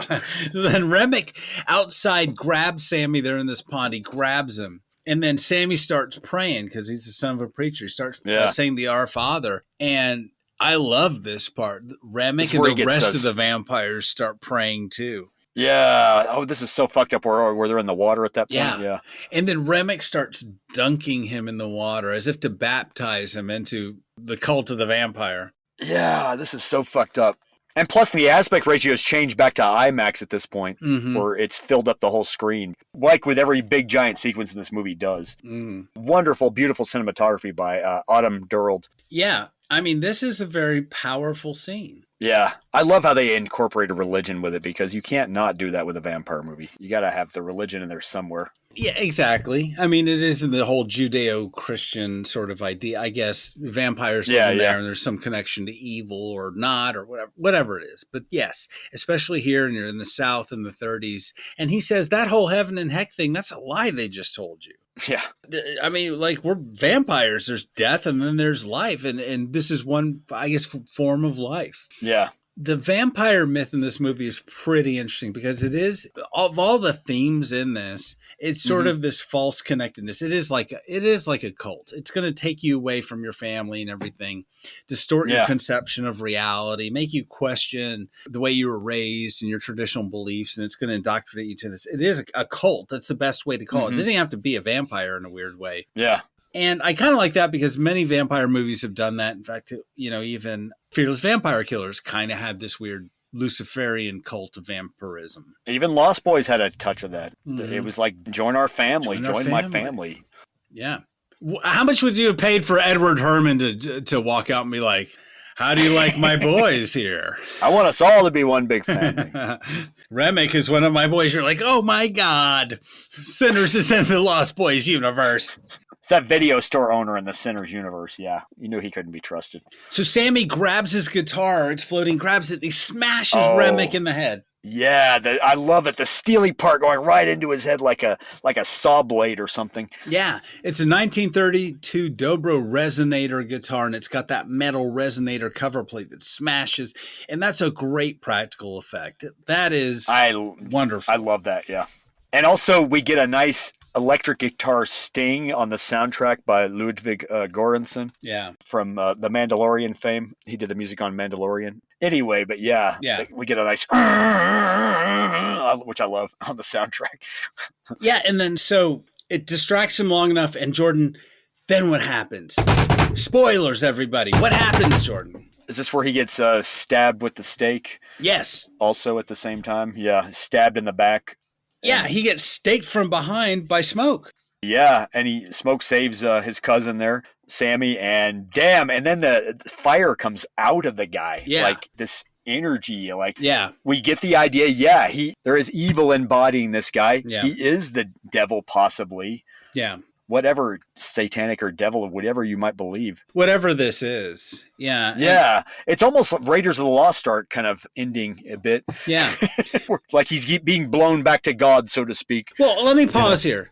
So there's like all these vampires around him, and then somehow, you know, I want to nitpick here. Yeah. Smoke walks through somehow all these vampires and stakes him from behind, and none of these vampires were just like, hey, Remick, behind you, no, Remick, hey, Remick, Remick, Hey, buddy, hey, buddy, hey, hey, buddy, he's got a stake on you. He's gonna stab him. Hey, buddy. Chief. You just got this big metal thing in your head, but nobody stopped him. And I mean, it's great. Nobody stopped him. Buffy's right behind you. Blade's right behind you, buddy. Oh, Michael B. Jordan in the Blade reboot. I can see it. I can see it. I can see it. Not a very faithful cult, though, if they weren't looking out for their leader. Like That's that, what I'm saying. So I don't quite believe in this. Or maybe, you know, these are some sleeping on the job vampires. You can't find good vampires these days. You know what I mean? But it was at the point, too, when the sun's about to come up, too. The sunrise is happening. So yeah, maybe they were weaker at that point. Yeah, maybe there's. I think he was weak enough to be stabbed, maybe. Maybe they're stupid vampires. I don't know. Because, yeah, they sit there and they're just watching the sun come up. Jordan, I wouldn't. That's what happens when you turn dumb Southern hicks into vampires, let me tell you. Okay? They don't look out for their man in charge. No, I'm just saying. Jordan, there are times in my younger years where I saw the sun come up barely and I retreated quicker than these vampires. It was like, oh shit, what time is it? I mean, me too, yeah. After either a night of acid or the White Lady or... Oh, man. Anyway, yeah, sure. Absolutely. Young Jordan Chronicles over here. Same here, yeah. But anyways, yeah, so these vampires are useless. And then, of course, Remick dies. The sun comes up. They all catch on fire. As if I guess they're new vampires. Maybe they don't realize that. Maybe they didn't get the handbook, or there's not an app that tells them something like, oh, by the way, you're a vampire now, so stay out of the sun. Maybe they haven't had time to go over the rules with them, you know, onboard them. Man, it almost made me think of this old horror film that was direct-to-video horror film that not many people remember or probably remember or know about, called Darkness. It was shot by this young man named Leif Jonker. It was back in the 90s it came out. Let's make this quick, Grandpa. It was Darkness, yeah. And it had a similar ending where, like, after these kids had killed these vampires, basically you saw all these vampires flaming out at the same time, basically. It kind of reminded me of that, oddly, in a way. Well, Jordan, here's just what happened with myself and the rest of the audience. We're like, oh, I may want to check out this movie, Darkness. And then you just spoiled the fuck out of this movie, man. I'm sorry. Thanks. Look it up. It might be on YouTube. It was shot in Super 8. Anyway, but yeah. Okay, now I don't have to. I know how it ends. But yeah, okay, but exactly, the flame is fantastic. On the vampire, I mean, the CG in this movie is real good. There's a lot of CG blood splatter, as you know, and some real stuff. And I think the CG looks pretty good on a lot of this stuff. But the flames, whenever Remick is dying and the sun's rays hit him, it's just like this vortex of flame. It's just so dramatic. Yeah. I think it's really good. It looks cool too. Yeah. I mean, it's a great effect. Yeah. All right. Hell of an ending. It's not the ending because then we flash. Oh yeah. I'm back sorry. We're not at the end yet. to the beginning of the movie. Yes. And we see young Sammy wander into church. He drives up. That's after he's just hugged his cousin by. His cousin tells him to, go back home to his daddy, bury that guitar, forget about everything. And he gives him a hug, and he just says, don't worry. Hey, you're strong. You survived. Gives him a nice hug. It was a sweet moment. I almost cried, actually, the way it was played out. Such good acting. Yeah. What a great place for the movie to end, don't you think? But not yet, no. But not yet. Oh, okay. Not yet. Okay. So the landlord of the property has come back, and apparently we already got an indication that he's the Grandmaster Dragon of the clan. Yeah. And he's coming back with his boys, and this was like some kind of, he rented this property to them so he could get rid of them, so he could kill them all. Any black people that got there, I guess. And so he was just going to clean up. He shows up with his boys, and then Smoke pulls out an old gun because he anticipates it's going to happen. Yeah, machine gun. A fucking big-ass Gatlin machine gun, right? Gatlin style. Jeez, man, like... Or some sort of war rifle, and just start the kind you use in World War II back then, or World War I even. And yeah, they show up. All these white dudes show up, and then he picks them off one by one because he knows what's going to happen. He picks them off sniper style, and I actually was cheering in this scene. And then I love it. He exhausts the rounds in that gun, and he's like got a Tommy gun hidden, in a hole in the ground, and starts like gunning them down. And it's great. It's fantastic. It's satisfying. See justice done to these asshole, racist Ku Klux Klan dudes who had it coming. Yeah. But yeah, I mean, I'm sitting there going, Al Pacino, Once Upon a Time in Hollywood. Oh, I love the killing. Oh, Anyway. Yeah, and then he's like, "Say hello to my little friend." Say hello to my little friend. Yeah, Scarface style. Yeah. And then Smoke is about to kill the Grand Dragon. He asks for a cigarette, and then he like falls to the ground because he's been shot. And he has this vision of Annie and the baby they never had. It's some afterlife vision. Yeah. It's kind of that kind of made me sad too. Even almost made me cry. Yeah, like a force ghost. And it's like, hey, put the cigarette down. You can't touch our baby if you're smoking. So he puts the cigarette down. He shoots the Grand Dragon, and then he holds the baby. Yeah. And what a great way to end this movie, Jordan. Like, oh yeah, but it's not the end yet. Oh, what? Oh, okay. So then, right, we're gonna go in the future still to 1992. Oh well, we also see Sammy driving down the road. He did not take his daddy's advice. Okay. He is clutching his guitar neck, and he's driving down the road in the car. And then, Jordan, we go into the future of the 1990s, and we see old Sammy. And wait, are the credits happening yet already? No, wait. No, we're still, yet. Not yet. So he's playing guitar on stage, and old Sammy is played by old blues musician Buddy Guy. And what a great way to end a movie. So Sammy grew up. He became the blues musician he always wanted to be. He touched many people. He lived to a ripe old age. Boy, what a great way to end a movie, Jordan. Right, a concert, right? Mm-hmm. But maybe Coogler worked at Marvel for too long because now we have an extra ending before the credits. What? Still, this movie's not over yet, Jordan? No. You definitely get your money's worth. You get how many endings at this point? We're still in 1992, and he's at a bar that he's played at, having a drink by himself, old Sammy, and then in walks old Smoke. Old? Well, he's not old. He has Vampire Smoke, Vampire Smoke. He's with Mary. Yeah. Young Mary, Vampire Mary. Yeah, they're both vampires now. They were not, sunlight did not kill them completely. Yeah. No. Well, it's Stack, though. It's Stack, because he's got that ring. Sorry, it was Stack, my bad. Thing on his thing, it says Stack. And he looks like he just walked off the set of In Living Color. Yeah, he's dressed like a rapper back then would dress. Yeah, I mean. He's kind of dressed like the rapper Snow, I lick your boom boom now. Comically very 90s. Yeah, it's. And he's dressed like, he's in the cast of Living Color with another Wayans brother or something. Yeah, exactly. He's got that Wayans 90s swagger. He's got that Fresh Prince look going on. And so Sammy's at the bar having a drink, old Sammy. He's still got the cut on his face. And then Stack and Mary show up, like you said, in their gear. And Stack says, Smoke never killed him. He couldn't kill his brother, but he made him promise to leave Sammy alone for the rest of his life. Yeah. And then he's like, hey, man, I can make you live forever. And then Sammy's like, nah, I'm ready to die. And then Stack wants to hear the old stuff. So Sammy plays an old guitar. Yeah.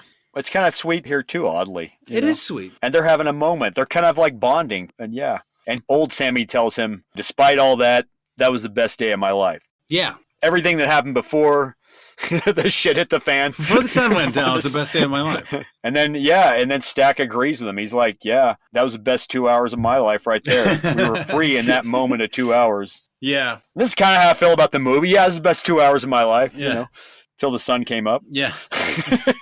But I mean, that's touching. But it was touching, right? I mean, it was kind of moving, right? Oddly, for a horror movie. I mean, I know Ryan Coogler apparently doesn't like genre labels, but yeah, it's a very heartfelt horror movie, I guess, if we're calling it a horror movie. Yeah, it's a heartfelt ending for a horror film, right? Yeah, but this particular part, it's like, they shared a moment in their family in a way. And even though, Stack is now a vampire, the family's apparently still important. He kept his promise to his older brother. So I guess vampires can control themselves enough not to just kill people. This ending yet again reminds me of Richard Matheson, because Richard Matheson would mix dramatic stuff into genre stuff like this, where it was more dramatic than the normal. I Am Legend's got a spoiler ending to it too that has more to do with the title, but I'm just saying as an example. Anyway. Well, Jordan, let me ask you this question. We're at the end of the movie. Does this succeed as a big summary kind of movie? I mean, you get everything with this movie. Absolutely. I mean, if this doesn't entertain you, then I guess you're a zombie or a vampire. Yeah. Good one. Because it's got everything. I mean, hell, it's got music, it's got horror, it's got comedy, even moments. This is a horror musical almost at the same time. I mean, it's bizarre in that level too. Does it succeed as a horror movie then? Oh, absolutely. It's very visual as a horror movie, and it's very well done as a horror movie, definitely. But it's a horror movie with more depth than normal, characters with more depth. A horror movie that sort of wraps itself up as a horror movie but doesn't begin as a horror movie. Yeah. It at least sticks to most of its rules. Yeah. It doesn't turn into a horror movie until like later on. It's a horror movie that's not rushing to become a horror movie. It's spending a lot of time with these characters, so you do care about them. Yeah. You're invested in this world. Yeah. It sets up a setting, though. It's beautiful at setting up its setting for where it is. Does it deserve a sequel? Does it deserve a prequel? Would you come back to see the further adventures of? We know that Coogler and Michael B. Jordan aren't opposed to a sequel. I don't know. That's a tough one to answer. Because at the same time, if they put it out, I'd probably watch it. You know, if they put out a sequel or a prequel or a side sequel or whatever, I'd probably still watch it. But does it really need it? It doesn't need it. No, this movie can stand on its own without anything, in my opinion. It's a rock on its own, this movie. And I think Coogler agrees with you. I think he was asked if there'd be a sequel, and he was like, what? No, this is like a finished meal. This is a finished product here. I mean, it's poetry on its own. Mm-hmm. Well, let's go into the good. So you were saying that, it succeeds as a horror movie. The music, I think, is great. The dancing is good. I mean, all that's slick. The production is super slick. The direction is very good. The cinematography, once again, by Autumn Durald. Yeah. Amazing. I mean, she had to work with two different formats, 65 millimeter IMAX and 35 millimeter 7:6:1 ratio, going to 1:4:3 ratio to 1. I mean, man, and that's the proper actual IMAX ratio she's shooting on there. But I think, everything and the effects are amazing as well. How they've got Michael B. Jordan acting against Michael B. Jordan here is amazing. And that Michael B. Jordan himself is a special effect, I believe. Yeah. He's amazing. Yeah, and it was that cinematographer, I don't know, IMDb says Autumn Durald Arkapaw. I hope I said her name right. Yeah, Autumn Durald. I don't know. But she's really good. The acting, of course, is great. Not just Michael B. Jordan, but like everybody. Everybody in there. Everybody in this movie acts their butt off, and it's really fantastic. I believe them as these characters. That means that the direction is good. That means that the writing is good, and that means that the acting, of course, is good. They cast this movie well. You can tell they're into it. All the actors care about what they're doing in this movie. Yeah. You can tell it shows. They're all like, this is something cool we're making. Yeah, and I bet I don't know much about Coogler's directing style, but I bet he brings a team atmosphere to it. He was a former college football player. I could see him bringing people together. Him and Michael B. Jordan really vibing on this thing. Everyone following their lead and really, bringing their all to make a really good product. I mean, I hope it was a happy set. You know, it looked like I don't know how hard it was to make. I'm sure it was a hard movie to make, being in all the elements. Yeah, I just think there's a lot of chemistry here with these folks, and things like that tend to translate onto scene with how comfortable people are with one another.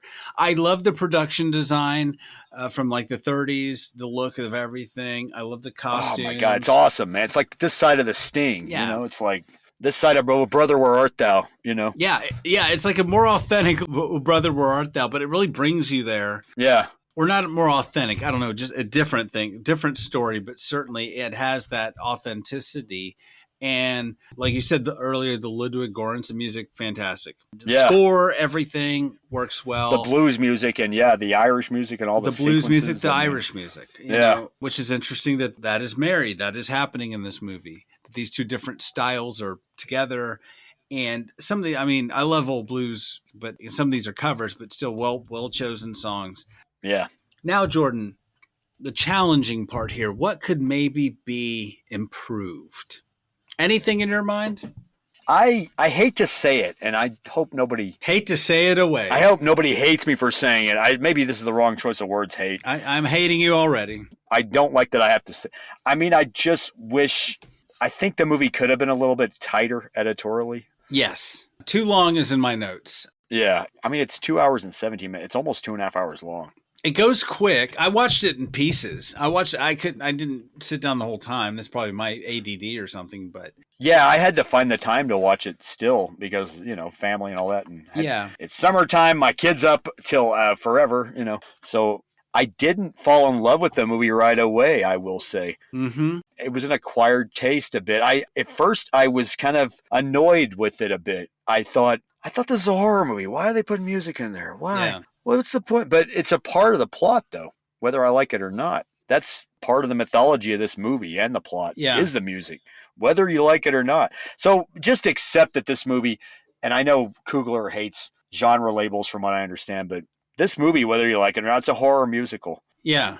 Horror musical, I would hate to say comedy on top of that. It's got comic elements. So. Oh, yeah. It's very funny at times when it wants to be. In fact, the first part of the movie is very charming, I'd say. It has a lot of different characters and some humor.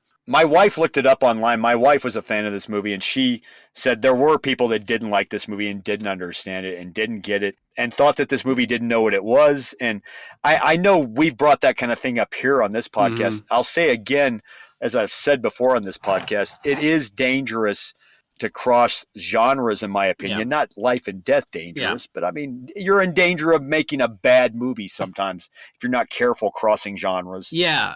Okay, to that point, I think personally the best parts of the movie, the things that maybe bored you, were the non-vampire stuff. I love this learning about these people, exploring this world, meeting these characters. I was really invested in the story of Smoke and Stack starting this juke joint. But that's the thing. That was great. I agree. It just felt like a separate movie in the beginning when I watched it. That's what I'm saying. And then the vampire stuff happens, and I was kind of like, that's fun. But I was like, whenever you kind of wanted more of the other movie. Exactly. Because I know this because whenever Smoke is at the end, rolling his cigarettes before the Klan folks come, they flash, they show his pain. It's a really good scene. They flash back on what he's lost. Everyone just getting together, the community, everyone cooking up stuff they didn't even show in the movie. That was sad. That was heartfult too. The outtakes of them getting ready and everyone coming together and getting the juke joint going before people show up. And I was like, I missed that. And at that moment, I was like, to me, those are more interesting scenes. Maybe I don't want this to be a horror movie. I don't know. But I was just like, I wish they hadn't cut that stuff out. I didn't want the movie to be 3 hours long. Yeah. But glimpses of that were and maybe that's the part of Coogler's direction here is like, I want you to miss that. I want you to feel the pain he feels. You know what I mean? And it succeeds in that, but it succeeds in me thinking like, oh man, I mean, we did all this vampire stuff in this Lost, but the real story is about two brothers and how they lost this dream. And then the vampire stuff is just a way to get there. And I like the vampire stuff, but it's not that. The rest of the story is very powerful. The vampire stuff is sort of like fun. Does that make any sense? I don't know. Yeah. You could almost re-edit this movie to where it's two different movies. Yeah, like a Tarantino film. This is definitely, this is the ultimate crossing genre kind of movie. Am I wrong, though? It is. I mean, I'm right. This is like where you definitely have to talk about the danger of crossing genres. Yeah. But it's funny you say that. Mark Maron was saying that in his interview with Ryan Coogler, where he went, the beginning, he said, I thought I was getting like a movie about the blues in the South. And all of a sudden I was like, oh, wow, this is not what I thought it was going to be. I thought this was going to be a vampire movie. And he said that actually threw him off a bit. But he said he loved the beginning because Mark Maron loves blues music. Yeah, it's almost like a Crossroads type movie, referencing the old 1986 movie. I don't know. This is a big reference for younger people, but starring Ralph Macchio about this, about the Robert Johnston type story where Robert Johnston had made a deal with the devil basically at the crossroad where he would make really successful music. But he had to give his soul to the devil in the process of it. Okay, to that point, and I love to talk about that. I've never seen that Ralph Macchio movie, but like he thought like Mark Maron thought it was going to be that kind of movie. Is that like a Doc Hollywood movie? Is that like My Cousin Vinny 2? What is? I'm serious. Like I've never seen that movie. It intrigues me. You never heard of that movie? No. It was kind of it was Ralph Macchio, Jamie Gertz, and it was called Crossroads. It was called Lost Boys 2, The Crossroads. He meets the blues singer who, no, it's not Lost Boys. So the blues singer teaches teaches Ralph Macchio guitar. Starts training him by making him wash his car.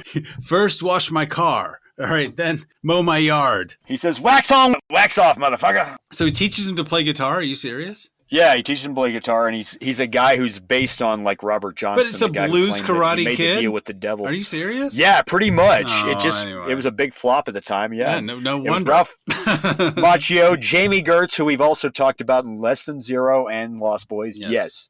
But back to this movie, and back to what you were saying before. To me, here's one of the biggest missed opportunities, and this is just to my taste. I know a lot of people love this movie. I know some people probably hate it, but this is my thought. Starting the way they started, the story had two choices. They could have had a deeper, more meaningful story or a fun, summary kind of vampire movie. It could have been a poetic story or a summer movie, is what you're saying. I think so. And what I mean by that is it could have even been a horror movie, because I like the idea of what Andy was saying about a haint, because I like voodoo movies. We talked about Sugar Hill. Thank you. We talked about Sugar Hill way back, and that's kind from of 1974. Yeah, that's a voodoo movie. Yeah, but with a haint, you don't know. You know the vampire rules. That's why this movie didn't have to tell us. But a haint, we don't know. That's some sort of voodoo spirit. So there's more of a mystery. We don't know what they can do. Can they go through walls? Can they have to be invited in? We don't know what they do. And then I was thinking, like, what if it was a voodoo sort of centric story? It would be a little, to me, more interesting. And then I was thinking, so what about these brothers? What are they running from? Maybe they sold their soul to the devil in Chicago, like you were kind of saying earlier. They're running from him. Or they stole the money from the devil or a demon or something. Or they stole, something. I just think that there are opportunities. Instead of going straight to a vampire movie, they could have woven in the mythology of hoodoo, voodoo, whatever, in that place, in that time, brought in a little more mystery. Yeah. I think that would have made it a little more impactful, because the question is, will we be talking about Sinners 10 years from now? I don't know. Maybe we will be. I think probably, yeah. I would be shocked if we weren't. And one last thing, the story is about the power of music. But music didn't save the day. Music didn't heal the community. It promised this thing that didn't really happen, except for him busting the guitar on Remek's head. And that slowed him down. And I'm not saying it should have had that was the impact. Yeah, it was very impactful, true. But I mean, I didn't see Sammy like playing music. And that might have been a little cheesy, but I don't know. Oh, just a few more scenes of him strumming away by himself. Or maybe that had something. Maybe that was the only thing he did. Maybe he plays the guitar and it sort of stops Remek and sort of hypnotizes him, or he's like, that's the music, and or something. He plays the music instead of just sitting there helpless, and he does something, and then that allows, maybe Smoke hears the music and he runs. Maybe the vampires are entranced, and that's why. If he was playing the music, it would make more sense for them not to stop Smoke. Something. I'm just saying something. But, I mean, other than that, Jordan, what kind of review do you give this movie? I am still going to give it a high rating, because it's hard to deny those elements of the movie that work. Mm-hmm. So I do give it 8 out of 10 wooden stakes to the heart. Ooh. Because I feel like I understand the movie better than I did than I did when I first watched it. And I had to watch this movie 4 times before the podcast. Wow. Maybe. Sorry. or three times maybe before I got it, Yeah. Watching it after hours and everything. I mean, because of the elements in there, I maybe I'm getting the movie wrong. I don't know, but I feel like because of those elements of Richard Matheson and Bram Stoker in there, and the MGM musical level of some of the musical scenes, and then the fact that it still has elements of a Universal Studios horror film even. Yeah. Or even a vampire movie per se. I mean, maybe this is like, Oh Brother, Where Art Thou? We brought up earlier. With vampires.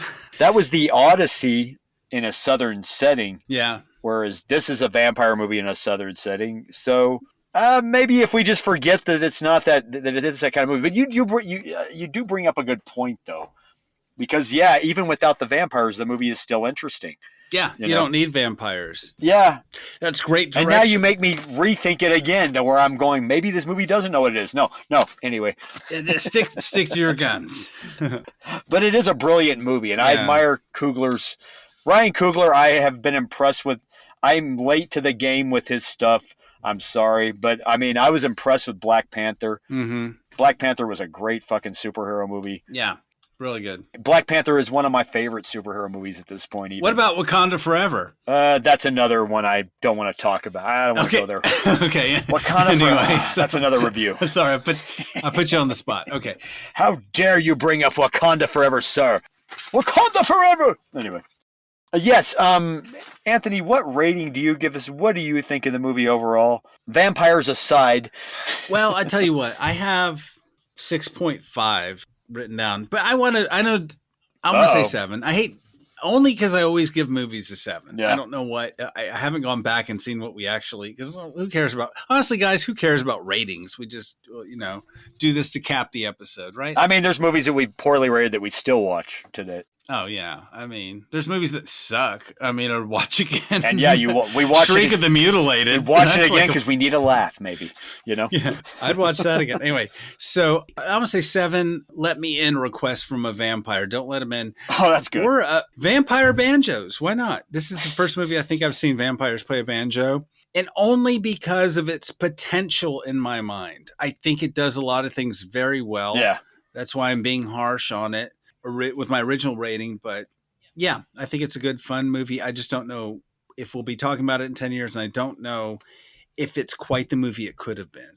All things being equal, with little tweaks to the story, I think it could have been a little more impactful than just sort of a fun vampire movie. Whoa. I think it could have been like an important movie. Not that it's not a good movie, it's just not to the next level. Interesting. Yeah, so Jordan, did audiences ask to be let into this movie? Oh, yes, they did, apparently, right? On a budget of 90 to 100 million, who knows exactly? So far, I think it's out of theaters. It has grossed $278.5 million. Woo! That's over 2.5 times its budget. Most people would call that a success. Worldwide, it's at almost $366 million.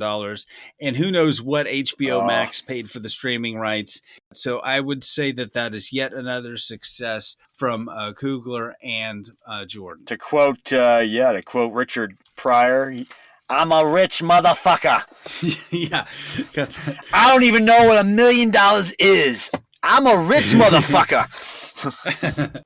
Quote Richard Pryor when he was under the influence on the movie set of one movie that he was making $1 million off it. But yeah, Ryan Coogler. Brewster's Millions? I think it was Star. Ironically, didn't get $1 million for Brewster's but Millions. No, I heard Ryan Coogler on Mark Maron also say, he's like, after Sinners, I don't have to fucking work again if I don't want to. No doubt. So yeah, he's a bitch on this movie. Well deserved, well earned. Him and Michael B. Yeah, definitely well deserved. Yeah. Anyway, Jordan, it's been great talking to you about movies, especially this particular movie, Sinners. Yeah, right. It was a fascinating movie nevertheless, right? I mean, this movie, I feel like, is the most interesting movie to come out since the 1970s, almost. Oh, wow. That's a bold statement. I know that's a bold statement. I agree. A lot of movies have come out. I mean, because you could only be this bold in the 1970s by crossing this many genres together like this. You know what I mean? Historical, horror, musical, all that. I mean, yeah, I don't care. This is a lot of genre crossing, this movie. Anyway. So, Jordan, for our next episode, we normally pick one of 3 movies. We pick one and that's what we watch. Right. And it's a certain theme kind of theme. Yeah. But this time, Jordan, what's our next episode going to be about? On our next episode, we'll talk to Dan Schweiger and Daniel Griffith. Daniel Griffith directs documentaries that you see on the Blu-rays and the 4Ks nowadays of certain movies that are classics. And we'll talk to Dan Schweiger. Dan Schweiger is a music historian and actor, and he also worked on the Battle Beyond the Stars 4K. So tune into that episode. Not to be missed. All right. Thank you all for listening, especially to our new listeners. We really appreciate all of you. And if you enjoyed this, as always, tell your kids, tell your wife, tell vampires asking to be let in that you like this podcast. tell old blues musicians that you love this podcast. Yes. If you know anybody famous, tell them you like this. And also, please check out our other episodes. Feel free to smash those buttons, but only the good ones on whatever platform you're listening to us on. And give us a like and subscribe. And after you listen, you tell that old blues musician friend of yours this is the best 2 hours of your life. Exactly. All right. Yeah, Jordan, this has been... The robots took my podcast! Aren't you going to invite me in, Anthony? Aren't you going to invite me into this podcast? I know you want to. Come on, Anthony. Aren't we friends? Come on, you're my brother, man. You're my brother, Anthony. Invite me into the podcast. Come on. All trailers, clips, music, or any other copyrighted material are used sparingly, edited from their original forms, and used for the purposes of criticism, discussion, commentary, and education about these fine films.